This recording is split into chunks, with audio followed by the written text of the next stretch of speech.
الحمدللہ رب العالمین والصلاة والسلام علی رسولہ الکریم وعلی آلہ واصحابہ اجمعین اما بعد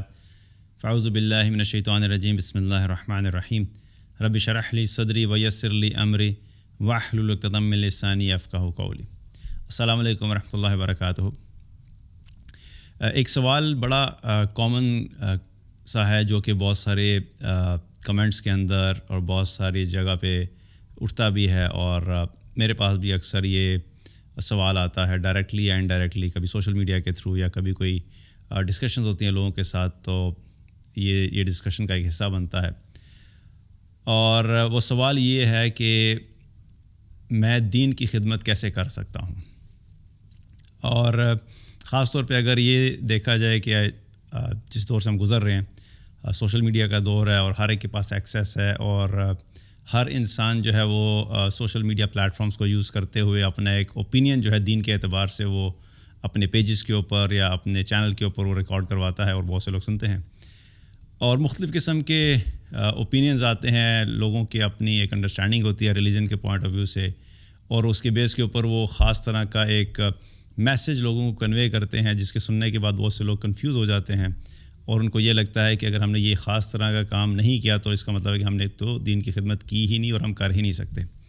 مثال کے طور کے اوپر کوئی شخص یہ بولتا ہے کہ جی اگر تم نے واقعی دین کی خدمت کرنی ہے تو جا کے فلسطین کو آزاد کرواؤ۔ کوئی یہ بولتا ہے کہ نہیں، جب تک آپ سسٹم کو چینج نہیں کریں گے تب تک آپ دین کی کوئی خدمت نہیں کرتے، اور کوئی یہ کہتا نہیں جی جا کے کشمیر کو آزاد کرو تبھی اصل میں دین کی خدمت ہوگی۔ اور پھر اس کے دوسری طرف اگر دیکھا جائے تو ایک رائے یہ ہوتی ہے کہ جی بس صرف اپنی نمازیں پڑھو، اپنے روزے رکھو، اپنے ذکر و اذکار میں لگے رہو، بس یہی سارا دین ہے۔ تو یہ دو ڈفرینٹ قسم کی ایکسٹریمز ہمیں نظر آتی ہیں۔ ایک طرف تو ہمیں یہ بڑے بڑے کام ظاہری طور پہ نظر آ رہے ہوتے ہیں کہ جب تک ہم فلسطین آزاد نہیں کروائیں گے، کشمیر آزاد نہیں کروائیں گے، سسٹم چینج نہیں کریں گے، تب تک ہم دین کی خدمت ہم نے کی نہیں۔ اور یہاں تک بھی میں نے سنا کئی لوگوں کو کہتے ہوئے کہ تم اگر نمازیں پڑھتے بھی ہو تو تمہاری جو نمازیں ہیں اور روزے رکھنا ہے وہ کسی کام کے نہیں ہے جب تک کہ تم یہ کام نہیں کرو گے۔ اور یہ جب سب سنتے ہیں لوگ تو جو عام مسلمان ہوتا ہے، جو قرآن و سنت کا فہم نہیں رکھتا اور جس کی قرآن و سنت کے متعلق کوئی زیادہ آگاہی نہیں ہوتی، تو وہ بیچارہ کنفیوز ہو جاتا ہے۔ اور خاص طور پہ وہ مسلمان جو ویسٹرن کنٹریز کے اندر ہیں، کیونکہ مسلمان صرف ایسا تو نہیں ہے کہ پاکستان میں ہی ہیں یا بنگلہ دیش میں ہی ہیں یا انڈیا میں ہی ہیں، مسلمان تو پوری دنیا میں ہیں۔ ویسٹرن کنٹریز میں آپ ویسٹ میں چلے جائیں، وہاں پہ آپ کو مسلمان ملیں گے، امریکہ میں ہیں، کینیڈا میں ہیں، اسی طریقے سے اگر آپ یورپ کی طرف چلے جائیں تو آپ کو یو کے اندر اور اٹلی کے اندر اور اسپین کے اندر اور فرانس کے اندر پوری دنیا میں مسلمان پھیلے ہوئے ہیں۔ اب جب اس قسم کا میسیج سنتے ہیں تو بہت سے ایسے مسلمان ہیں جب یہ میسیج سنتے ہیں اور ان کو لگتا ہے کہ اگر ہم نے یہ والے کام نہیں کیے بڑے بڑے تو اس کا مطلب ہے کہ ہم نے دین کی خدمت کی ہی نہیں، اور ہم نے نہیں کی تو ہماری عبادات کا بھی کوئی فائدہ نہیں ہے۔ وہ ڈی موٹیویٹ ہو جاتے ہیں، ڈی مورلائز ہو جاتے ہیں، اور انہیں پھر یہ سمجھ نہیں آ رہی ہوتی کہ ہم کریں کیا۔ تو میں نے اس لیے اس کویسچن کو ایز اے ٹاپک پک کیا کہ رادر دین کہ اگر چھوٹی سی بات اس کے بارے میں کی جائے، میں نے یہ سوچا کہ اس کے بارے میں تھوڑا ڈیٹیلڈ ایک لیکچر کر لیا جائے، کیونکہ یہ ٹاپک کوئی نیا نہیں ہے،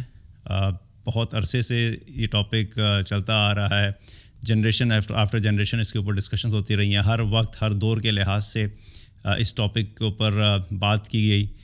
اور یہ انفیکٹ اگر ہم دیکھیں تو صحابہ کے ٹائم سے لے کے ابھی تک یہ ٹاپک چلتا آ رہا ہے، اور اپنی اپنی سوچ کے مطابق اکثر لوگوں نے اس کو ایڈریس کیا، اور یہ قیامت تک آپ یوں سمجھ لیجئے کہ یہ ٹاپک جو ہے یہ رہے گا، اور ہر آنے والی جنریشن جو ہے اپنے حالات کے اعتبار سے ان سوالوں کو دوبارہ اٹھائے گی اور وہ دیکھے گی کہ میں اپنے دین کی کیسے خدمت کر سکتا ہوں یا کر سکتی ہوں۔ تو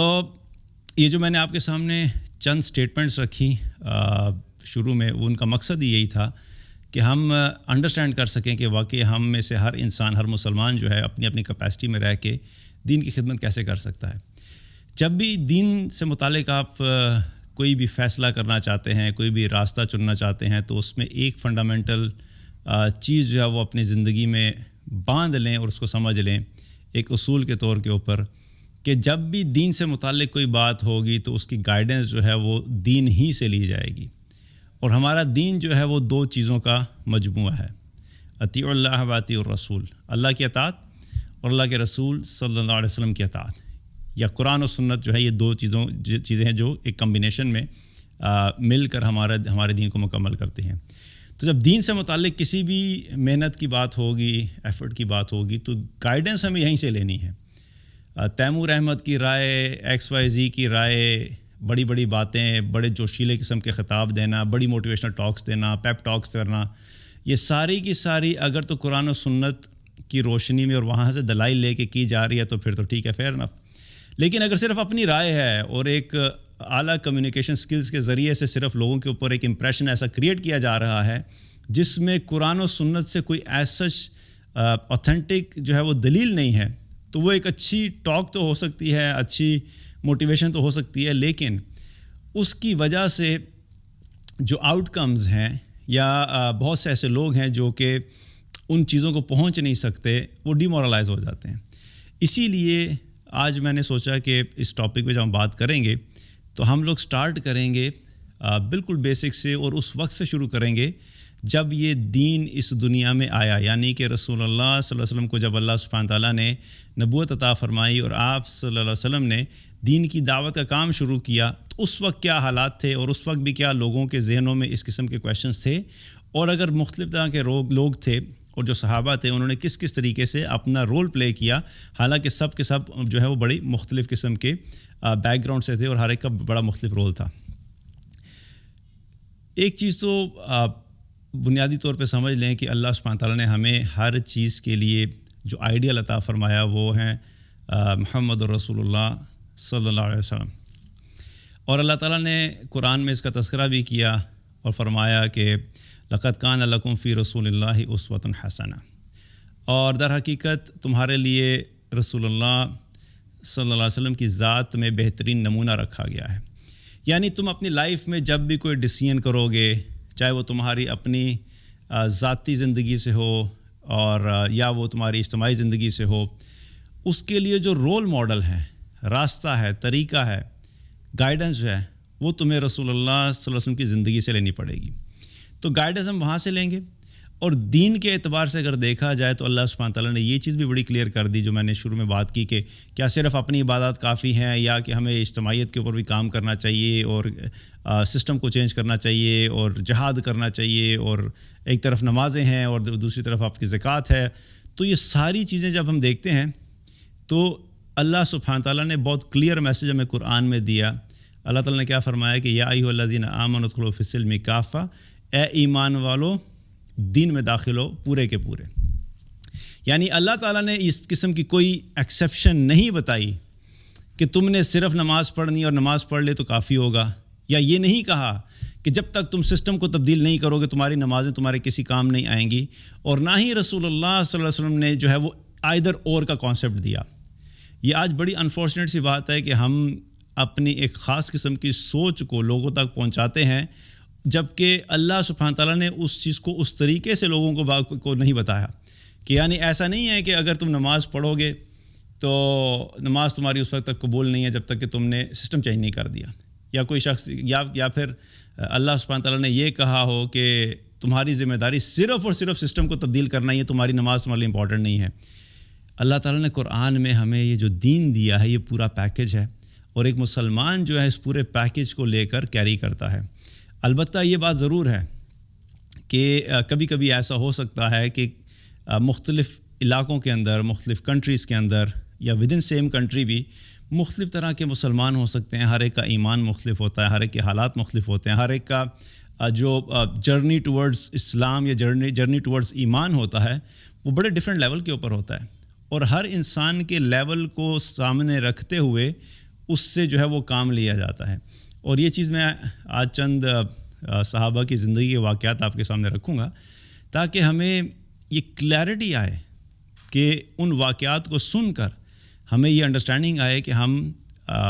ایک تو یہ ہے کہ اس جو ہے وہ نیگیٹو فریم آف مائنڈ میں نہ چلے جائیں کہ ہم نے کوئی بہت بڑا کام نہیں کیا تو ہم نے کچھ نہیں کیا، اور یہ بھی ہمیں پتہ لگ جائے کہ دین کے لیے کرنے والا کام، یہ جو خدمت ہے وہ صرف کوئی ایک خاص ایلیمنٹ یا ایک خاص ایریا نہیں ہے، بلکہ بہت سارے ایسے ایریاز ہیں جہاں پہ ہم سب کو یہ آئیڈینٹیفائی کرنا ہے کہ ہم کس میں جو ہے وہ کام کر سکتے ہیں. شروع کرتے ہیں ابو بکر رضی اللہ عنہ کی زندگی سے کہ جب ابو بکر رضی اللہ عنہ ایمان لے کر آئے تو مکہ کے اندر بہت ساری مشکلات تھیں، اور مکی دور میں جو مشکلات کا سامنا تھا تو وہاں پر ابو بکر رضی اللہ عنہ کا جو رول تھا وہ بڑا ڈیفرنٹ اور یونیک قسم کا تھا. شروع میں ہی جب آپ کو دین کی دعوت رسول اللہ صلی اللہ علیہ وسلم نے دی تو آپ فوراً ایمان لے آئے، اور ایمان لاتے ہی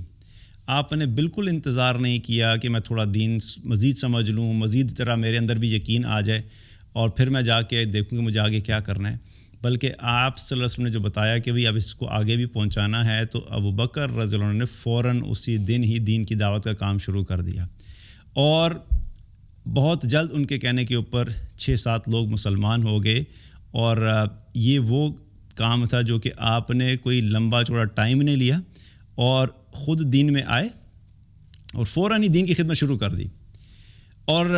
اب یہ سلسلہ چلتا رہا، ایک طرف دین کی دعوت کا کام ہوتا رہا، اور پھر جب دین کی دعوت کا کام آپ نے لوگوں تک میسج پہنچا کے بھی کیا، اسے بھی دین کی خدمت اس طرح بھی کی، اور پھر جب آپ کو پتہ لگتا تھا کہ کسی غلام کے اوپر ظلم کیا جا رہا اور وہ مسلمان ہو گیا ہے، تو چونکہ ابو بکر رضی اللہ عنہ مالدار تھے تو اپنے مال کے ذریعے سے ان غلاموں کو آزاد کروایا. اب یہ الگ قسم کی خدمت ہو رہی ہے کہ غلاموں کو آزاد کروانا. اسی طریقے سے پھر ایک مرتبہ ایسا ہوا کہ بیت اللہ میں آپ موجود تھے اور رسول اللہ صلی اللہ علیہ وسلم کے اوپر جو ہے وہ کفار نے جو ہے وہ حملہ کر دیا، تو آپ آگے بڑھے بچانے کے لیے، تو کفار نے جو ہے ابو بکر رضی اللہ عنہ کو پکڑ لیا اور ان کو مارنا شروع کر دیا، اور اتنا مارا کہ آپ کا چہرہ مبارک سوج گیا اور یہ بھی نہیں پتہ لگتا تھا کہ ناک کدھر سے شروع ہو رہا ہے کہاں پہ ختم ہو رہا ہے. یہاں تک کہ بہت سے لوگوں نے یہ سمجھا کہ شاید آج ابو بکر جو ہے یہ ان کو قتل کر دیا گیا اور یہ ختم ہو گئے ہیں.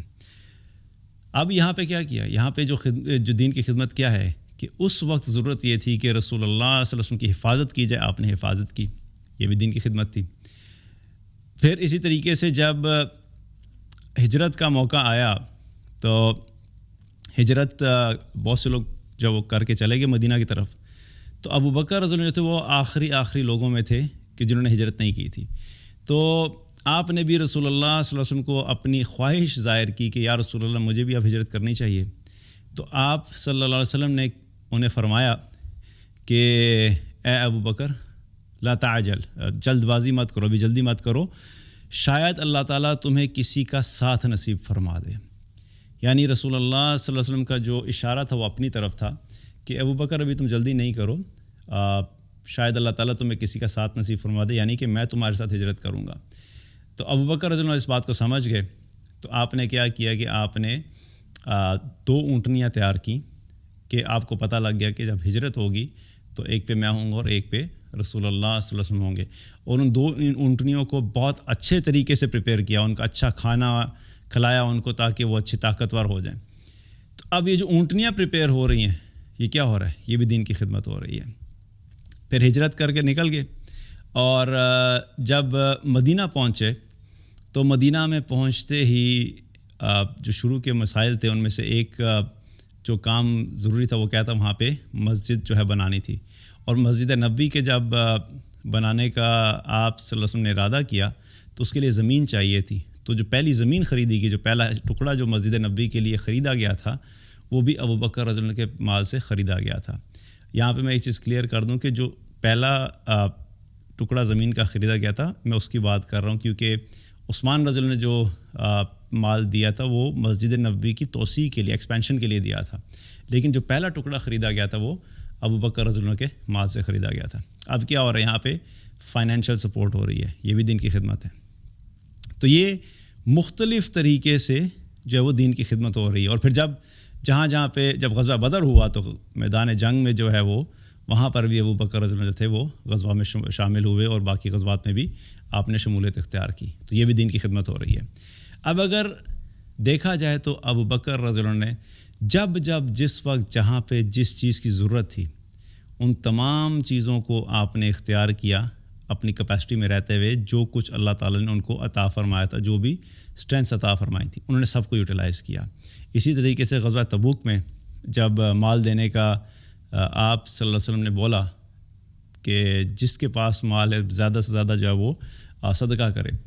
تو ابو بکر رضی اللہ عنہ جو تھے انہوں نے اپنا سارا مال صدقہ کر دیا. سارا کا سارا مال جو ہے وہ وہاں پر اپنا لے کر آ گئے. یہ بھی اگین فائنینشیل سپورٹ تھی. تو مقصد بتانے کا کیا ہے کہ دین کی خدمت کے لیے ابو بکر رضی اللہ عنہ نے جہاں جہاں پہ جس چیز کی ضرورت ہوئی، آپ نے اس وقت کی ضرورت کو سمجھتے ہوئے وہاں پر کنٹریبیوشن کی اور دین کی خدمت کی. اسی طریقے سے جب دیکھا جائے تو کمپیریزن میں بھی ہمیں دیکھنا چاہیے کہ اگر ہم دیکھیں تو ابو بکر رضی اللہ عنہ جب مکہ میں تھے تو اس وقت آپ صلی اللہ علیہ وسلم نے مصعب بن عمیر رضی اللہ عنہ کو مدینہ میں دین کی دعوت کے لیے بھیج دیا تھا. اب مصعب بن عمیر جو ہے وہ مدینہ میں دین کی دعوت کا کام کر رہے ہیں، وہ بھی دین کی خدمت کر رہے ہیں. مکہ میں ابو بکر رضی اللہ عنہ رکے ہوئے، ان کا رکنے کا مقصد بھی یہی تھا کہ ہجرت کے وقت جو ہے انہوں نے رسول اللہ صلی اللہ علیہ وسلم کو ساتھ لے کر جانا ہے، تو وہ بھی ایک خدمت تھی. لیکن یہاں پر اس مائنڈ سیٹ کو میں کلیئر کر دوں کہ ہمارے ہاں جو ایک مائنڈ سیٹ ہوتا ہے کہ نہیں، میں جو کام کر رہا ہوں وہ ٹھیک ہے، باقی دوسرا جو کام کر رہا ہے وہ بیکار ہے. ابو بکر رضی اللہ عنہ نے یہ نہیں کہا کہ یا رسول اللہ میں یہاں پہ بیٹھا انتظار کر رہا ہوں، وہاں پہ دیکھیں مصعب بن عمیر جو ہے وہ تو مدینہ میں جا کے لوگوں کو مسلمان کر رہا ہے، تو اصل کام تو وہ کر رہا ہے، میں ویسے فارغ بیٹھا ہوں. اور نہ ہی مصعب بن عمیر رضی اللہ عنہ نے اس قسم کی کوئی بات کہی یا سوچی کہ اصل کام تو میں کر رہا ہوں، باقی جو لوگ پیچھے مکہ میں بیٹھے ہیں وہ تو ویسے ہی اپنا ٹائم ویسٹ کر رہے ہیں. یہ وہ بڑا چھوٹا مائنڈ سیٹ ہے آج جو ہمیں امت مسلمہ میں نظر آتا ہے، خاص طور کے اوپر جو لوگ دین کی دعوت کا کام کرنے والے. میں بہت ایکسپلیسٹلی اس چیز کو فوکس کر رہا ہوں کیونکہ یہ رسپانسبلٹی انہی لوگوں کی ہوتی ہے جو دین کی دعوت کا کام کر رہے ہوتے ہیں، کہ وہ اس قسم کی جو ہے وہ سیگریگیشن جو ہے وہ کریٹ نہ کریں کہ ہم جو کام کر رہے ہیں بس وہی ٹھیک ہے، باقی جو کوئی اور کام کر رہا ہے اس کی کوئی ویلیو نہیں ہے. تو یہ چیز بہت امپورٹنٹ ہے. اسی طریقے سے اگر ہم عمر رضی اللہ عنہ کی ایگزامپل لیں تو عمر رضی اللہ عنہ جو تھے وہ جب اسلام لائے تو اسلام لاتے ہی آپ نے کیا کیا کہ آپ نے اپنی تلوار اٹھائی، اپنے تیر اور کمان اٹھائے اور آپ فوراً جو ہے وہ حرم کی طرف چلے گئے. اور وہاں پر بیٹھے ہوئے جو قریش کے سردار تھے ان سرداروں کو جا کے چیلنج کیا اور انہیں کہا کہ تم میں سے جو بھی یہ چاہتا ہے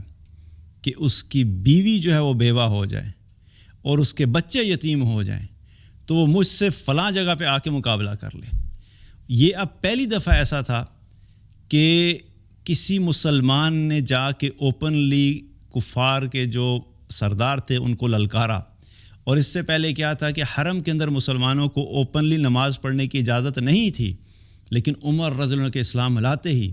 آپ نے وہ کام کیا کہ اس کے بعد مسلمانوں کے لیے راستے کھلتے چلے گئے اور آپ مسلمان جو تھے وہ اوپنلی دعوت کا بھی کام کرنے لگ گئے اور اپنی عبادت بھی کرنے لگ گئے.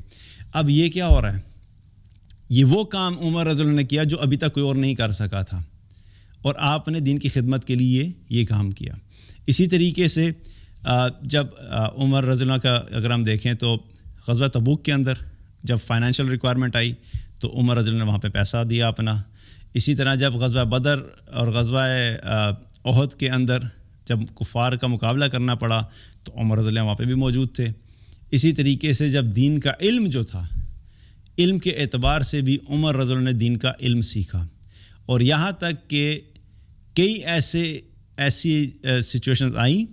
جہاں پر عمر رضی اللہ عنہ نے اپنی رائے دی رسول اللہ صلی اللہ علیہ وسلم کو کہ یا رسول اللہ میرے مطابق یہ کام ایسے ہونا چاہیے. تو آپ کی رائے اللہ سبحانہ تعالیٰ کو اتنی پسند آئی کہ اللہ تعالیٰ نے عمر رضی اللہ عنہ کی رائے کے اوپر جو قرآن کے اندر آیت نازل فرما دی اور اس کو قرآن کا حکم بنا دیا. تو یہ کیا تھا؟ یہ علم والا اسپیکٹ تھا جہاں پہ عمر رضی اللہ عنہ نے جو ہے وہ علم کے ذریعے سے خدمت کی. اور بعد میں بھی عمر رضی اللہ عنہ کے دور میں جب آپ خلیفہ بنے تو خلافت کے اندر جو ہے وہ عمر رضی اللہ عنہ کی لیڈرشپ جو تھی وہ ایک بہت بڑی کوالٹی تھی ان میں. تو اپنی لیڈرشپ کے ذریعے سے آپ نے بہت ساری جگہوں کو جو ہے وہ فتح بھی کیا اور ایکسپینڈ بھی کیا اور وہاں پر دین کی خدمت کی. اسی طریقے سے اسلام کے اعتبار سے جو مساکین ہوتے ہیں، فقراء ہوتے ہیں، ان کی لسٹیں بنائیں تاکہ ان کا وظیفہ مقرر کیا جائے کہ جو بالکل لوگ جو ہے سروائیو نہیں کر سکتے اور ان کے پاس اپنی زندگی گزارنے کے جو بیسک بیئر منیمم نیسیسٹیز ہوتی ہیں اور ان کا پیسہ نہیں ہے ان کے پاس، تو ان کی لسٹ بنا کے ان کے لیے ایک سسٹم مقرر کی بنایا کہ تاکہ ان کو بیت المال میں سے جو ہے وہ وظیفہ جاتا رہے. تو یہ بھی دین کی خدمت کی آپ نے. تو مقصد بتانے کا کیا ہے کہ عمر رضی اللہ عنہ کی اگر زندگی دیکھا جائے تو انہوں نے بھی بہت سارے ڈیفرنٹ اینگلز سے جو ہے وہ دین کی خدمت کی. اب اسی طرح عثمان رضی اللہ عنہ کا ہم ایگزامپل لے لیتے ہیں. عثمان رضی اللہ عنہ جو تھے انہوں نے بھی اپنی دین کی جو ہے وہ جہاں جہاں پہ ضرورت پڑی دین کی خدمت کی، انہوں نے آگے بڑھ چڑھ کے حصہ لیا. اور ہمیں عثمان رضی اللہ عنہ کی جو بہت زیادہ کنٹریبیوشن نظر آتی ہے وہ مکی دور کے اندر اتنی زیادہ نظر نہیں آتی، بلکہ مکہ میں تو بہت زیادہ ان کو ٹارچر دیا جاتا تھا، اور ان کا جو اپنا چچا تھا وہ ان کو کافی زیادہ اذیت دیتا تھا. لیکن جب مدینہ میں پہنچے، ہجرت ہوئی، تو مدینہ پہنچ کر وہاں پر جو شروع کے جو چیلنجز تھے مسلمانوں کو جو فیس کرنے پڑے، ان میں سے ایک بڑا چیلنج یہ تھا کہ وہاں پر پینے کا جو صاف پانی تھا اس کا ایک کنواں تھا، اور وہ کنواں جو تھا وہ ایک یہودی کی ملکیت تھا، اور وہ پانی جو تھا وہ بیچتا تھا اور بڑے مہنگے دام جو ہے وہ بیچا کرتا تھا. تو عثمان رضی اللہ عنہ نے جو ہے وہ اس کنویں کو خریدا اور خرید کر وقف کر دیا کہ اس کنویں کا پانی جو ہے وہ اب سب لوگ جو ہے وہ مفت استعمال کریں گے. یہ ایک بہت بڑی ریکوائرمنٹ تھی اس وقت کی، کیونکہ وہاں پر پہلے ہی پاپولیشن آلریڈی تھی مدینہ میں. پھر بہت سے لوگ جو مہاجرین تھے وہ ہجرت کر کے پہنچے تو وہاں پہ جو ہے وہاں کی آبادی اور بڑھ گئی. اور یہ ہم سب کو پتہ ہے کہ جب بھی کسی ایک ایریا میں خاص طور پہ پلاننگ کی جاتی ہے تو وہ اس کے جو ریسورسز کی پلاننگ ہوتی ہے وہ وہاں کے رہنے والے اور وہاں کی پاپولیشن کے اکارڈنگلی لوگوں نے پلان کیا ہوتا ہے. لیکن ایک دم سے ایک بہت بڑی تعداد اگر اس علاقے میں آ جائے تو جو بیسک ریکوائرمنٹس ہوتی ہیں، چاہے وہ کھانا ہو، پینا ہو، رہنے کی جگہ ہو، تو وہ جو ہے اس کے اندر چیلنجز آتے ہیں. تو پانی ایک بہت بڑی جو تھی وہاں پہ ریکوائرمنٹ تھی. تو عثمان رضی اللہ عنہ نے جو ہے کہ وہ فائنینشیل جو ہے وہ اپنی کنٹریبیوشن کی اور پانی کا جو کنواں جو تھا وہ خرید کے مسلمانوں کے لیے وقف کیا. اب یہ کیا ہے؟ یہ بھی دین کی خدمت ہو رہی ہے. اب انہوں نے کنواں خریدا اور اس کو وقف کر دیا. اسی طریقے سے جب مسجد نبوی کی ایکسپینشن کے لیے پیسوں کی ضرورت پڑی اور اس کی جگہ کو بڑھانے کے لیے ضرورت پڑی تو اگین عثمان رضی اللہ عنہ نے جو ہے وہ کنٹریبیوشن کی. اور غزوہ تبوک کے اندر بھی جب آپ صلی اللہ علیہ وسلم نے کہا کہ یہاں پر جو ہے وہاں پہ آ کے جو ہے وہ صدقہ کیا جائے، تو وہاں پر بھی عثمان رضی اللہ عنہ جو تھے وہ انہوں نے آگے بڑھ چڑھ کے جو ہے وہ کنٹریبیوٹ کیا. اب اگر ہم یہاں پہ دیکھیں اور پھر اسی طریقے سے مختلف قسم جو غزوات تھے ان میں بھی عثمان رضی اللہ عنہ جو وہ شرکت کی.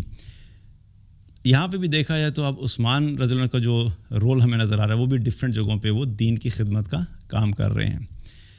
لیکن پھر وہاں پہ ہم واپس آتے ہیں اس بات کے اوپر کہ عمر رضی اللہ عنہ نے کبھی اس طرح سے نہیں بولا کہ جو کام ہے میں کر رہا ہوں، بس میرا ہی کام ہے، باقی تو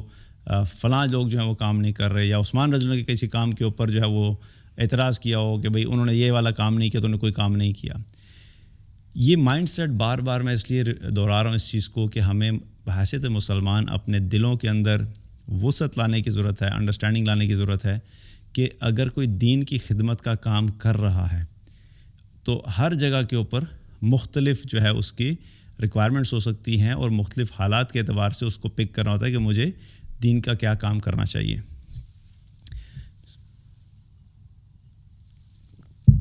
اسی طریقے سے اگر ہم علی رضی اللہ عنہ کی ایگزامپل لیں تو علی رضی اللہ عنہ جو تھے وہ کوئی فائنینشلی اسٹرانگ نہیں تھے، لیکن فزیکلی اسٹرانگ تھے، اسپرچولی اسٹرانگ تھے. اور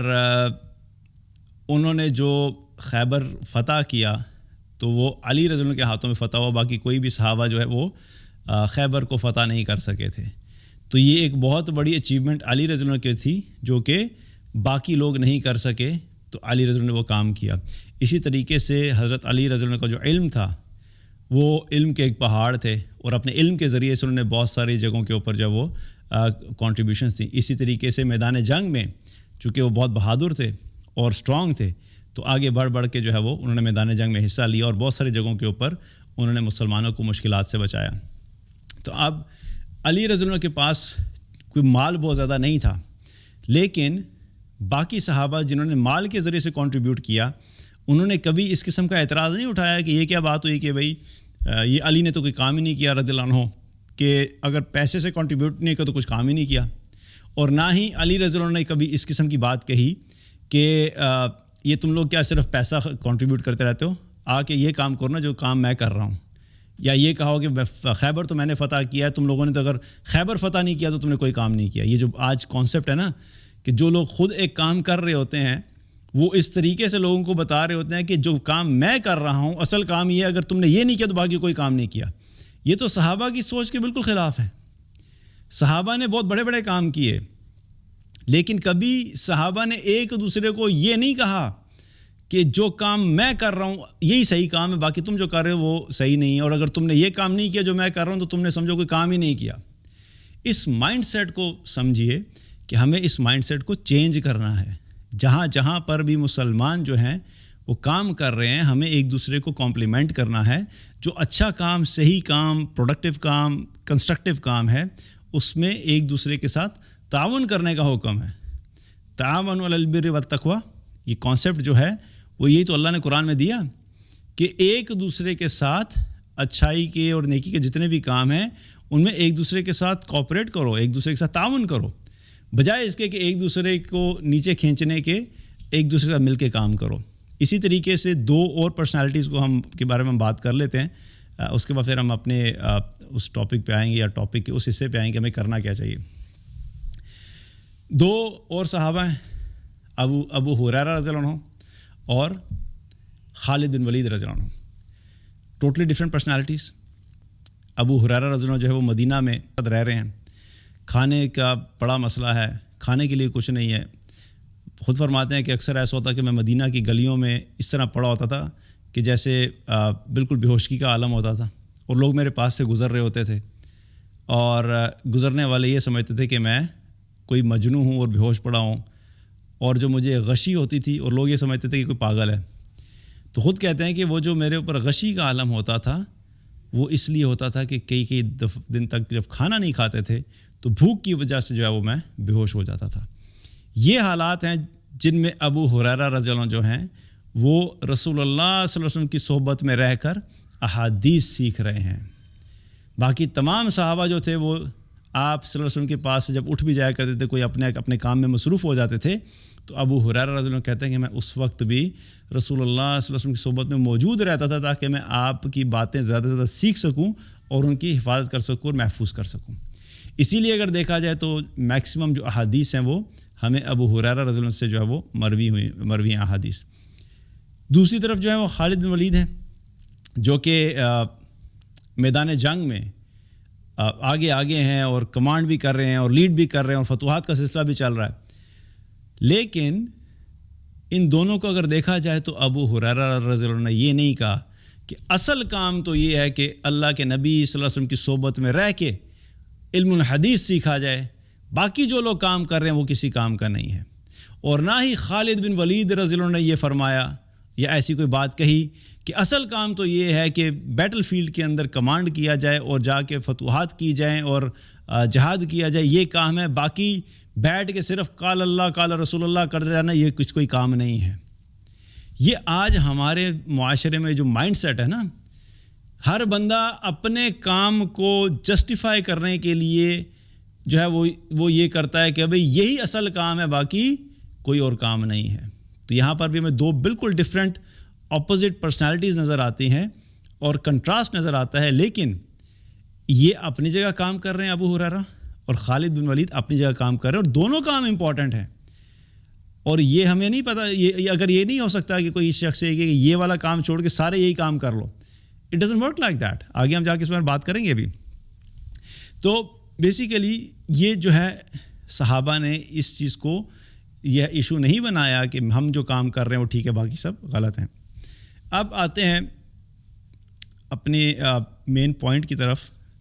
کہ کام ہمیں کیسے کرنا چاہیے. لیکن اس سے پہلے ایک ایگزامپل آپ کے سامنے رکھ دیتا ہوں تاکہ بات آگے چل کے سمجھ آ جائے. آرگنائزیشن کا جو کانسیپٹ ہوتا ہے نا، جیسے ہم کہتے ہیں کمپنی، جو ایک کمپنی ہوتی ہے اس کی فارمیشن کو انڈرسٹینڈ کرنے کی ضرورت ہے. اگر ایک آرگنائزیشن ہے، سکسیزفل آرگنائزیشن ہمیشہ وہ ہوتی ہے جس کے اندر ڈفرینٹ قسم کے ڈپارٹمنٹس اور ڈویژنز ہوتے ہیں، اور ہر ڈپارٹمنٹ اور ڈویژن جو ہے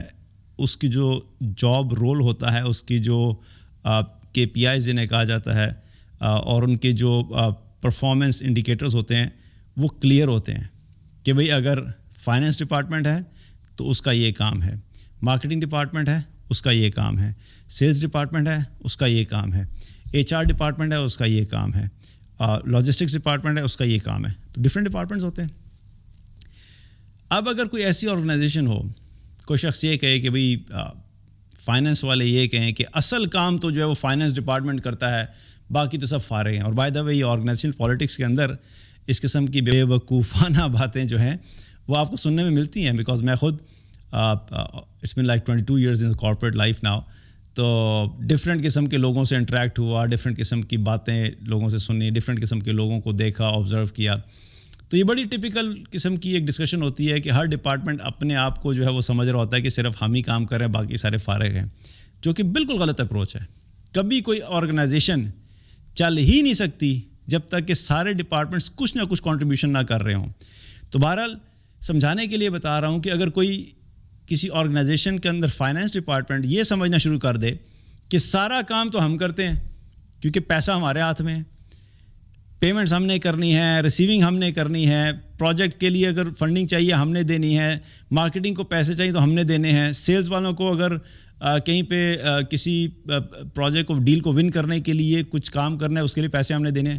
سارا کام تو ہم کر رہے ہیں، تو باقی ڈپارٹمنٹ میں کوئی کام ہی نہیں کر رہے. تو ایک کام کرتے ہیں، باقی سارے ڈپارٹمنٹ ختم کر دیتے ہیں، اور کمپنی کے اندر اگر 100 بندے تھے سارے ڈپارٹمنٹس میں ملا کر، تو سارے ڈپارٹمنٹس ختم کر کے ہم ایک فائنینس ڈپارٹمنٹ رکھ لیتے ہیں. 100 کے 100 بندے ہم فائنینس ڈپارٹمنٹ میں ڈال دیں گے. اس سے یہ ہوگا کہ ہم چونکہ سب سے زیادہ اچھا پرفارم کر رہے ہیں تو پوری کمپنی زبردست چلنا شروع ہو جائے گی. تو ڈو یو تھنک کہ وہ کمپنی سروائیو کرے گی؟ سارے ڈپارٹمنٹس ختم کر کے ایک ڈپارٹمنٹ بنا لیں تو وہ تو کمپنی اگلے دن ہی ختم ہو جائے گی. بھئی فائنینس والا جو بیٹھا کام کر رہا ہے اس کا کام اس وقت تک نہیں چلے گا جب تک سیلز والا کچھ نہیں کرے گا. سیلز والے کا کام اس وقت تک نہیں چل سکتا جب تک کہ مارکیٹنگ والے نے کام نہیں کیا ہوگا. مارکیٹنگ والے کا کام اس وقت تک نہیں چل سکتا جب تک کہ اس کو فائنینس سے فنڈنگ نہیں ملے گی. یہ سب آپس میں انٹر لنکڈ ہوتے ہیں، انٹر ڈیپینڈنٹ ہوتے ہیں. تو دین کا کانسیپٹ بھی ایگزیکٹلی اسی طریقے سے ہے کہ اسلام کے اندر بھی ڈفرینٹ ایریاز ہیں اور ہر ایریا کی امپورٹنس اپنی جگہ پہ ہے. ایک طرف علم الحدیث ہے، بہت ضروری ہے، محدثین چاہیے ہمیں، پھر مفسرین چاہیے ہمیں جو قرآن کی تفسیر کر سکتے ہوں، پھر ہمیں علماء چاہیے ہیں، ہمیں مفتی چاہیے ہیں، ہمیں دین کے داعی چاہیے ہیں، ہمیں فقہ کی ایکسپرٹیز رکھنے والے لوگ چاہیے ہیں. یہ ہمیں وہ لوگ چاہیے جو کہ اسلامک بزنس کو جو ہے سمجھ سکتے ہوں، وہ ہمیں چاہیے جو کہ اسلامک فائنینس کو سمجھنے والے ہیں. ہمیں وہ لوگ بھی چاہیے جو اللہ کے دین کے لیے آگے جا کے بڑھ کے جہاں پہ ضرورت پڑے تو وہاں پہ جا کے پھر جہاد بھی کریں. لیکن فرق کیا ہے؟ فرق یہ ہے کہ جب ہم اپنے آپ کو ایک امت کے طور پہ دیکھیں گے تبھی ہم ہر ڈپارٹمنٹ کی امپورٹنس کو سمجھ سکتے ہیں. یہ بات اپنی جگہ پہ درست ہے کہ ہمارے ہر ڈپارٹمنٹ اور ہر ایریا میں جو ہے وہ ایریا آف امپروومنٹ ہے.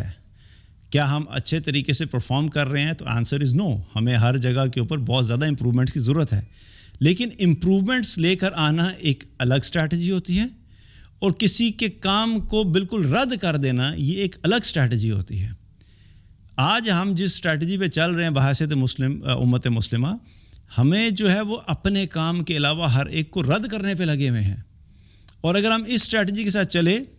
تو آپ سمجھ لیں کہ یہ اسٹریٹجی ہماری نہیں ہے، یہ اسٹریٹجی ان کی ہے جو ہمیں واقعی جو ڈیوائیڈ کرنا چاہتے ہیں. اور آج ہم بڑے اچھے طریقے سے سمجھتے ہیں کہ بھائی یہ ڈیوائیڈ اینڈ رول والا کانسیپٹ جو ہے یہ جو ہے نا ہمارے اگینسٹ یوز ہو رہا ہے. لیکن انٹرسٹنگ بات کیا ہے، ہم سارے کہتے بھی ہیں، مانتے بھی ہیں اور پھر اسی میں فال کرتے ہیں. پھر ہم وہی کام کر رہے ہوتے ہیں جو کہ ہم ایکسیپٹ کرتے ہیں، ایگری کرتے ہیں کہ بھائی ان کا کام ہے، طریقہ یہ ہے کہ ڈیوائیڈ اینڈ رول کرنا ہے، تو ہم خود ہی ڈیوائیڈ ہو جاتے ہیں. بھائی اگر وہ آپ کو ڈیوائیڈ اینڈ رول والے طریقے پہ اسٹریٹجی پہ لے کے جا رہے ہیں تو اس کو کاؤنٹر کرنے کا طریقہ کیا ہے؟ یا تو آپ بھی ان کو ڈیوائیڈ اینڈ رول کریں، اور یا پھر آپ اپنے ایریا میں ڈیوائیڈ نہیں ہوں. آپ کو پتہ ہے کہ وہ آپ کو ڈیوائیڈ کر کے ہی ختم کرنا چاہتے ہیں، تو کیوں آپ ڈویژن لے کے آتے ہیں اپنے اندر؟ آپ اختلافات رکھ سکتے ہیں، آپ ڈس ایگریمنٹس رکھ سکتے ہیں، اٹس اوکے، لیکن آپس میں مل کے بھی رہ سکتے ہیں. صحابہ کے اندر بھی ڈس ایگریمنٹس ہوتے تھے. ایسا نہیں ہے کہ صحابہ میں کبھی کوئی آپس میں اختلاف ہوا ہی نہیں. بڑے بڑے شدید اختلافات ہوئے، کئی دفعہ ایک دوسرے کے اوپر آپس میں آوازیں بھی بلند ہوئیں، لیکن کیا تھا، الٹیمیٹلی وہ سیٹل کر دیتے تھے اور پھر ایک ساتھ رہتے. جب دین کی بات ہوتی تھی تو اللہ کے دین کے اوپر جو تھے وہ اکٹھے ہوتے تھے. ہمارا آج بہت بڑا مسئلہ یہ ہے کہ ہم اپنی ذات کو لے کے آگے چل رہے ہوتے ہیں، دین پیچھے ہوتا ہے. جو شخص دین کے لیے کام کرتا ہے وہ کبھی بھی اپنی ذات اور اپنی انا کو آگے نہیں لے کر آتا. آج ہم جو ہیں دین کے لیے کام نہیں کر رہے، آج ہم اپنے لیے کام کر رہے ہیں. میرا چینل اچھا چل جائے، میرے ویوز اچھے ہو جائیں، میرے فالوور زیادہ ہو جائیں، مجھے لوگ زیادہ سنیں، میری تعریفیں زیادہ ہو، جب میں کہیں جاؤں تو میرا پروٹوکول ہو، جب کہیں جاؤں تو ویڈیو بنے اور ساری جگہ پہ اب پبلش ہو، اور پھر اسی کے ساتھ ہی ہمارے دنیاوی اغراض جو ہیں وہ بھی کنیکٹڈ ہیں کہ اتنے لوگ ہو جائیں تو چلو اس سے ساتھ ساتھ میرا جو ہے وہ ایک کوچنگ کا بزنس ہے اور وہ بھی چل جائے گا. تو جب دنیاوی اغراض دین کے ساتھ کنیکٹ ہو جاتے ہیں تو چاہتے ہوئے بھی انسان کبھی بھی دین کے لیے خالصتاً کام نہیں کر سکتا. اسی لیے صحابہ نے کبھی بھی دین کا کام کرتے ہوئے اس کے ذریعے سے دنیا نہیں بنائی. دنیا وہ الگ کماتے تھے، دین کو الگ رکھا ہوا تھا. جب دین کے نام کے اوپر دنیا بننا شروع ہو جاتی ہے تو پھر دین کی روح ختم ہو جاتی ہے. وہاں پر انسان کا اپنا پرسنل ایجنڈا ہوتا ہے جس کے اوپر دین کا ایک لبادہ ہوتا ہے خوبصورت سا، اور سننے والے چونکہ وہ بیچارے معصوم لوگ ہوتے ہیں، ان کے پاس علم بالکل ہی نہیں ہوتا، تو وہ چکنی چپٹی باتوں میں آ کے سمجھتے ہیں کہ ایک بہت بڑا دیندار بندہ آ گیا ہے، اور وہ اس کے پیچھے لگ جاتے ہیں اور الٹیمیٹلی پتہ لگتا ہے کہ بھئی ہم کہاں سے کہاں پہنچ گئے. تو بہرحال یہ چیز کے آرگنائزیشن کا کانسیپٹ جو ہے اس کو سمجھنا چاہیے اور اس کے حساب سے ہمیں جو ہے وہ آگے لے کے چلنا چاہیے. اب ہم آتے ہیں کہ اگر ہم دین کا کام کرنا چاہتے ہیں تو وہ کیا کیا ایریاز ہیں، ہمیں کیا کرنا چاہیے، کیسے لے کے چلنا چاہیے، اس کے بارے میں بات کرتے ہیں. پہلی بات جو ہے وہ اگر آپ دین کا کام کرنا چاہتے ہیں، دین کے لیے کوئی بھی خدمت کرنا چاہتے ہیں، اور میں نے خدمت کے اعتبار سے بہت ساری ایگزامپلز اسی لیے صحابہ کی دی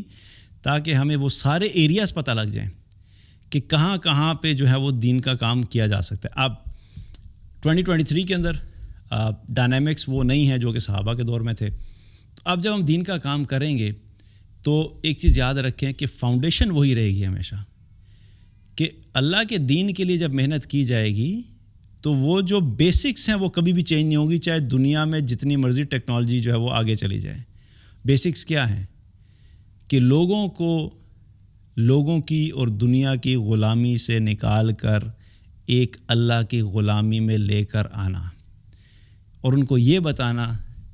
کہ تمہارا جو الہ ہے وہ صرف ایک ہے اور وہ ہے اللہ، اور محمد الرسول اللہ صلی اللہ علیہ وسلم وہ اللہ کے نبی اور رسول ہیں، آخری نبی اور آخری رسول ہیں. انہی کی تعلیمات کے مطابق اپنی زندگی کو گزارنا. یہ بیسک چینج نہیں ہونے والی. اب ہاں طریقے چینج ہو جائیں گے. طریقے سے بھی مراد کیا ہے کہ پیغام پہنچانے کے جو مینز ہیں وہ چینج ہو جائیں گے. وہ ایک الگ بات ہے. پہلے لوگ جو ہے وہ ڈور ٹو ڈور جا کے دعوت دیا کرتے تھے. صحابہ کے دور میں جب باہر سے لوگ حاجی آتے تھے تو صحابہ ان کو دعوت دیا کرتے تھے. تو یہ سب طریقے اپنی جگہ پہ تھے. اب آج یہ بھی کیا جا سکتا ہے. Personal face to face communication جو ہے اس طریقے سے بھی پیغام پہنچایا جا سکتا ہے. اور یہ جو سوشل میڈیا کا ایک جو ہمارے پاس ایک بہت بڑا ایک پلیٹ فارم ہے، اس کو یوز کر کے بھی لوگوں تک دین کا پیغام پہنچایا جا سکتا ہے. تو یہ بیسکس پیغام وہی رہے گا. مینز جو ہیں وہ دور کے حساب سے چینج ہو سکتے ہیں اور ہونے چاہیے. جو جس دور کے اندر سب سے زیادہ افیکٹو وے ہے اسی کو ہی یوٹیلائز کرنا چاہیے. اب کام اگر کرنا ہے تو کیسے شروع کریں؟ پہلی چیز جو ہے وہ یاد رکھیں کہ آپ نے اگر دین کی خدمت کرنی ہے، دین کے لیے محنت کرنی ہے، تو سب سے پہلے جو چیز آپ کو پتہ ہونا چاہیے وہ کیا ہے کہ آئیڈینٹیفائی یور اسٹرینتھس. اپنی اسٹرینتھ کو آئیڈینٹیفائی کریں کہ اللہ سبحانہ تعالیٰ نے آپ کو کیا اسکل دیا ہے. صحابہ کی ہم نے اگزامپل لی اور میں نے آپ کو بتایا کہ مختلف صحابہ کی مختلف اسٹرینتھس تھیں اور ہر ایک نے اپنی اسٹرینتھ کے اوپر کھیلا، اپنی اسٹرینتھ کو یوز کرتے ہوئے دین کے لیے کنٹریبیوٹ کیا. اور جن صحابہ کے پاس ایک سے زیادہ اسٹرینتھ تھی انہوں نے اپنی تمام اسٹرینتھس کو یوز کرتے ہوئے جو ہے وہ اللہ کے دین کے لیے ان کو یوٹیلائز کیا اور ان کو جو یوز کیا اور کنٹریبیوٹ کیا. میں بھی جب دین کی دعوت کا کام کرنے کا سلسلہ بھی شروع نہیں کیا تھا تو میں نے اپنے بارے میں ایک انالیسس کیا. میں نے سوچا کہ اگر میں کرنا چاہوں تو میں کون سے ایریا کو ایڈریس کر سکتا ہوں. تو میری چونکہ میری جاب جو تھی وہ سیلز کی تھی, اور سیلز میں ہوتے ہوئے ایک چیز جو تھی وہ ایک اسکل ڈیولپ ہو گیا جو کہ کمیونیکیشن اسکل تھا, اور لوگوں کو سمجھنا, لوگوں کی سائیکالوجی کو سمجھنا. اللہ تعالیٰ نے مجھے جو ہے وہ دنیا کے بہت سارے کنٹریز میں جانے کا جو ہے وہ موقع دیا. میں نے مختلف قسم کے مختلف کلچرز کے اور مختلف ریلیجن کے اور مختلف جو ہے وہ بیک گراؤنڈ کے جو لوگ تھے ان کے ساتھ انٹریکٹ کیا, ان کو سمجھا, ان کو سمجھنے کا موقع ملا. پھر میری سیلز کے اندر بہت ساری میں نے ٹریننگز کی, بہت سارے لوگوں کو ٹریننگز دی, میں نے بہت ساری جگہ ورک شاپس پہ جا کے جو ہے وہ ٹاکس دیں. تو وہ ایک اسکل ڈیولپ ہو گیا. تو میں نے ریئلائز کیا کہ اللہ سبحانہ تعالیٰ نے اگر مجھے یہ اسکل دیا ہے تو مجھے اس اسکل کو یوٹیلائز کرنا ہے اللہ کے دین کی خاطر. اور that's where the real motivation came from. اور میں نے پھر سوچا کہ ٹھیک ہے میں جو ہے وہ اللہ کے دین کا کام کروں گا. اور پھر آبویسلی میرے سراؤنڈنگ میں جو لوگ تھے, میری فیملی تھی, انہوں نے بھی مجھے بہت زیادہ اس چیز کے اوپر جو ہے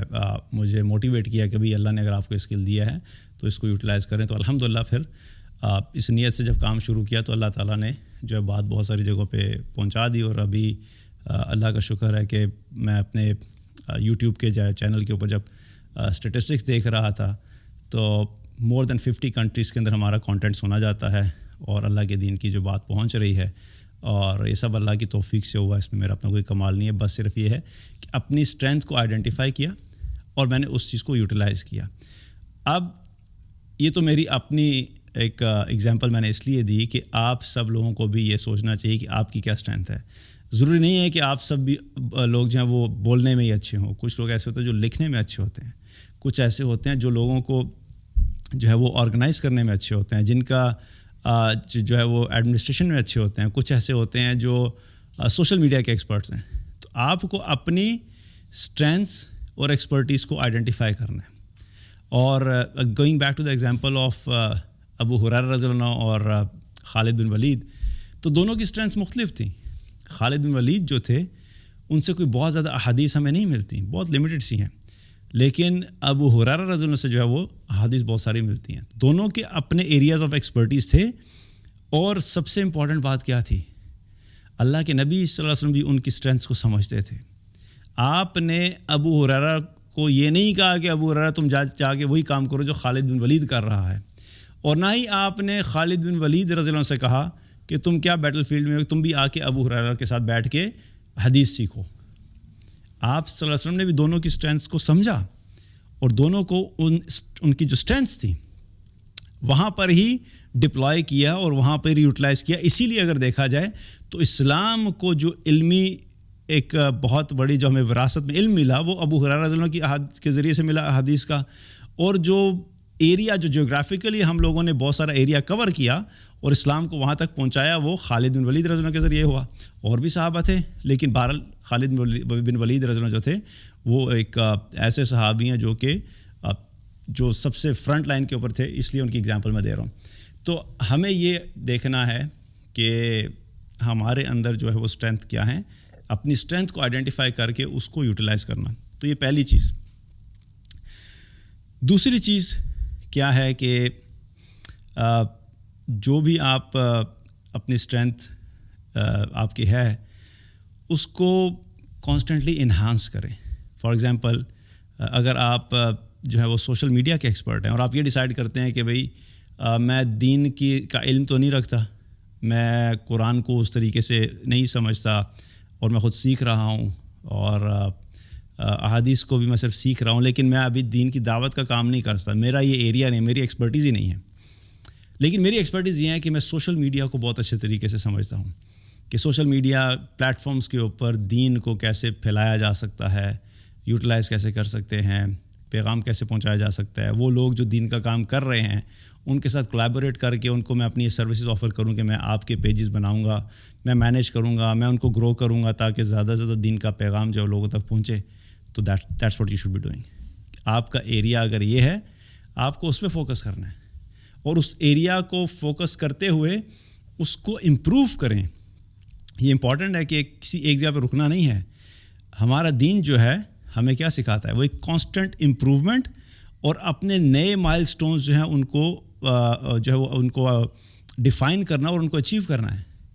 عمر رضی اللہ عنہ جب خلیفہ بنے تو آپ کے دور کے اندر جو ہے اسلام جو ہے وہ آلموسٹ 22 لاکھ مربع میل کے اوپر پھیلا. جب آپ کو خلافت ملی تھی تو آپ یہ بھی کر سکتے تھے کہ اچھا چلو بھئی یہ 1 لاکھ مربع میل ہو گیا نا، یا 2 لاکھ مربع میل ہو گیا تو پھیل گیا اسلام، کافی ہے، بس اپنی آخرت کی تیاری کرتا ہوں اور دیٹس اٹ. آپ رکے نہیں، آپ نے کانسٹنٹلی گرو کیا، بڑھایا، اپنے آپ کو پش کیا کہ اور زیادہ کرنا ہے اور زیادہ کرنا ہے، اور یہاں تک کہ ایک بہت بڑا حصہ جو ہے وہ عمر رضی اللہ عنہ کے دور میں جو وہ مسلمانوں کے فتوحات کی وجہ سے جو ہے وہ مسلمانوں کے پاس آیا. تو ایک کانسٹنٹ امپرومنٹ اور اپنے آپ کو پش کرتے رہنا کہ مجھے پہلے سے زیادہ بہتر کرنا ہے اور زیادہ کرنا ہے، یہ ارج اور یہ ہنگر اپنے اندر ہمیشہ رکھنی ہے کہ جب بھی میں کوئی کام کروں مجھے کانسٹنٹ امپرومنٹ چاہیے اور انہانسمنٹ چاہیے. اس کے علاوہ چوتھی چیز جو ہے وہ کیا ہے کہ کنسسٹنسی اینڈ ڈسپلن. جب بھی آپ کوئی دین کا کام کریں گے، دین کی خدمت کریں گے، اس میں ایک چیز بہت امپورٹنٹ ہے، کنسسٹنٹلی کرنا اور ڈسپلن کے ساتھ کرنا. ایسا نہیں ہو سکتا کہ آج تو آپ نے کوئی موٹیویشنل ٹاک سنی اور ایمان تازہ ہو گیا اور جذبہ آیا اور اب میں بھی دین کے لیے کام کروں گا، اور ابھی آپ نے شروع کیا تھا، پلاننگ شروع کی تھی، اچانک ہی 2 دن بعد کیا ہوا کہ آپ بالکل ہی مائنڈ فارغ ہو گیا اور آپ واپس اسی جگہ پہ آ گئے. ایسے کا کام نہیں ہو سکتا جب تک کہ کنسسٹنسی نہیں ہو اور ڈسپلن نہیں ہو. یعنی مستقل مزاجی کے ساتھ کام کرتے رہنا ہے، چاہے ریزلٹس نظر آ رہے ہیں یا نہیں نظر آ رہے، چاہے آؤٹ پٹس نظر آ رہے ہیں یا نظر نہیں آ رہے. ہمارا کام کیا ہے؟ اخلاص کے ساتھ اللہ کی خاطر اس دین کے لیے محنت اور کوشش کرتے رہنا، چاہے ایک بندے کی طرف سے ایک لائک بھی نہ ملے، اٹ ڈزنٹ میٹر. کیونکہ ایک مومن جو ہوتا ہے وہ فالوورز کے لیے اور لائکس کے لیے کام نہیں کر رہا ہوتا، اس کو صرف ایک ہی لائک چاہیے ہے، وہ ہے اللہ کی طرف سے. جس دن اللہ کی طرف سے لائک مل گیا تو اللہ کی قسم پوری دنیا کی طرف سے ایک لائک بھی نہ ملے تو یہ بندہ کامیاب ہے. لیکن اگر یہ شخص دنیا میں لوگوں سے لائکس لینے کے چکر میں کام کرتا رہا اور ساری دنیا میں 7 ارب لوگ ہیں، 7 ارب کے 7 ارب جو ہیں اس کی کانٹینٹ کے اوپر لائک کا بٹن پریس کر دیں، لیکن اس نے کام اللہ کی خاطر نہیں کیا، تو یہ 7 ارب لائک بھی اس کو قیامت والے دن کوئی فائدہ نہیں دے سکتے، بلکہ الٹا اس کے اوپر وبال آئے گا کہ اس نے اللہ کے دین کو اس نیت سے پھیلایا لوگوں تک کہ میں لوگوں کے لائکس حاصل کر سکوں. تو اللہ سبحانہ تعالیٰ کے لیے کام کرنا امپورٹنٹ، اور دوسرا کنسسٹنسی اور ڈسپلن کے ساتھ. اور یہ چیز بہت امپورٹنٹ ہے کہ ہمیں جو ایک حدیث سے پتہ لگتا ہے یہ کانسیپٹ، وہ یہ ہے کہ اللہ کے نبی صلی اللہ علیہ وسلم نے کیا فرمایا کہ اللہ تعالیٰ کو وہ عمل جو مستقل ہو چاہے چھوٹا ہو، اس عمل کے مقابلے میں جو کہ بڑا ہے لیکن کبھی کبھی ہوتا ہے وہ زیادہ پسند ہے. یعنی کہ جو چھوٹا عمل ہے جو مستقل مزاج سے کیا جاتا ہے اللہ کو وہ زیادہ پسند ہے ایز کمپیئر ٹو کہ کوئی انسان ایک بڑا عمل کرے، ایک ہی دفعہ کرے، اس کے بعد وہ نہ کرے. تو اس سے کیا پتہ لگتا ہے کہ اللہ تعالیٰ کو کنسسٹنسی پسند ہے. چاہے تھوڑا تھوڑا کرتے رہو لیکن روزانہ کرو، ریگولر کرو، کیونکہ اللہ سبحانہ تعالیٰ مومن کا ایٹیچیوڈ دیکھتا ہے کہ یہ جو ہے یہ جذبات میں آ کے صرف ایک دن کی جوش میں آ کے اس نے ایک کام کیا تھا، تو یہ کام اس نے اپنی اس ایموشن اور اس ارج کو سیٹسفائی کرنے کے لیے کیا تھا جو اس کے اندر اس وقت اٹھی تھی، کہ جو جوش اٹھا تھا اور جو خواہش اٹھی تھی، اس نے تو اپنی خواہش کو پورا کرنے کے لیے ایک کام کیا، اس کے بعد یہ بھول گیا. لیکن جو کام اللہ کے لیے ہوتا ہے اس کے اندر وہ کام اس وقت بھی ہو رہا ہوتا ہے کہ جب انسان کی خواہش نہیں ہوتی، جب انسان کا دل نہیں چاہ رہا ہوتا، جب انسان کو اس سے کچھ نظر نہیں آ رہا ہوتا یہ کیا ملے گا، اس کے باوجود یہ انسان اللہ کے لیے وہ عمل کرتا رہتا ہے، کیونکہ اس کے پیچھے اس کے لیے جو موٹیویشن ہوتی ہے وہ اللہ کی رضا ہوتی ہے. اور اگر یہ موٹیویشن نہیں ہے تو پھر کیا ہوتا ہے کہ کبھی کبھی انسان جذبات میں آ کے ایک بڑا کام کرتا ہے اور اس کے بعد پھر جو ہے وہ بالکل ہی اس کام کو چھوڑ دیتا ہے. اسی لیے بہت امپورٹنٹ ہے کہ دین کا جو بھی کام آپ کریں، جس ایریا کو بھی آپ پک کریں، اس میں کنسسٹنسی اور ڈسپلن کے ساتھ جو ہے وہ اس کو لے کے چلیں. اور آخری چیز جو امپورٹنٹ ہے وہ کیا ہے کہ جب بھی دین کا کام کریں اس کے لیے گائیڈنس جو ہے وہ ہمیں قرآن اور حدیث سے ہی لینی ہے. یہ بہت امپورٹنٹ چیز ہے، خاص طور پہ آج کے دور میں جس سے ہم گزر رہے ہیں، کیونکہ سوشل میڈیا کے اوپر ہر بندے نے اسلام کے نام کے اوپر اپنا ایک چینل بنایا ہوا ہے. ہر بندے نے اسلام کے نام کے اوپر ایک کانٹینٹ جو وہ کریٹ کر رہا ہے اور اس کو دین کی دعوت کا نام دے دیتا ہے، دین پھیلانے کا نام دے دیتا ہے. اسلام کو یوز کیا جا رہا ہے صرف اپنے ویوز گین کرنے کے لیے، چینل مونیٹائز کرنے کے لیے، ڈالرز کمانے کے لیے. تو یاد رکھیے کہ جب بھی دین کا آپ کام کریں گے اخلاص اس میں بہت امپورٹنٹ ہے، اور اس کے ساتھ ساتھ گائیڈنس جو لینی ہے وہ کہاں سے لینی ہے؟ ہم نے قرآن و سنت سے لینی ہے کہ مجھے دین کا جب کام کرنا ہے یا دین کی خدمت کرنی ہے تو کیا ایریاز ہوں گے، کس ایریا میں کام کرنا ہے، کیسے کام کرنا ہے، طریقہ کیا ہوگا، انداز کیا ہوگا، الفاظ کیا ہوں گے اگر دین کی دعوت کا کام کرنا ہے تو، اور علم کہاں سے سیکھنا ہے، کیسے سیکھنا ہے. یہ ساری چیزیں کیا ہیں؟ قرآن و حدیث سے لیں گے. اور اسی لیے اللہ کے نبی صلی اللہ علیہ وسلم نے ہمیں بہت کلیئرلی یہ بات بتا دی تھی کہ جو حدیث ہے جس میں آپ صلی اللہ علیہ وسلم نے فرمایا کہ میں تمہارے درمیان 2 چیزیں چھوڑے جا رہا ہوں، اگر تم ان کو مضبوطی سے تھامے رکھو گے تو نہ تم گمراہ ہوگے اور نہ ہی کبھی ہلاک ہوگے. اور پھر آپ نے کیا فرمایا؟ وہ 2 چیزیں کیا ہیں؟ کتاب اللہ و سنتی، کہ اللہ کی کتاب اور میری سنت. یہ راستہ ہمیں دے دیا گیا کہ اللہ کے نبی صلی اللہ علیہ وسلم نے بتا دی کہ اب تم نے زندگی میں جب بھی کوئی کام کرنا ہے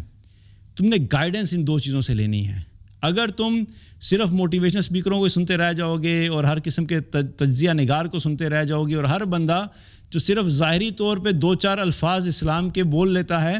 اس کی بات سن کے تم کسی راستے پہ گزر جاؤ گے اور اس کو خود اپنی دین کی انڈرسٹینڈنگ نہیں ہے تو کیا ہوگا؟ وہ خود بھی گمراہ ہوگا اور تمہیں بھی گمراہ کرے گا. اس لیے امپورٹنٹ کیا ہے کہ تم خود بھی قرآن و حدیث سیکھو، اور جب بھی گائیڈنس لو تو اہل علم کے پاس جاؤ جن کو اللہ سبحانہ تعالیٰ نے قرآن و حدیث اور قرآن و سنت کا علم دیا ہے.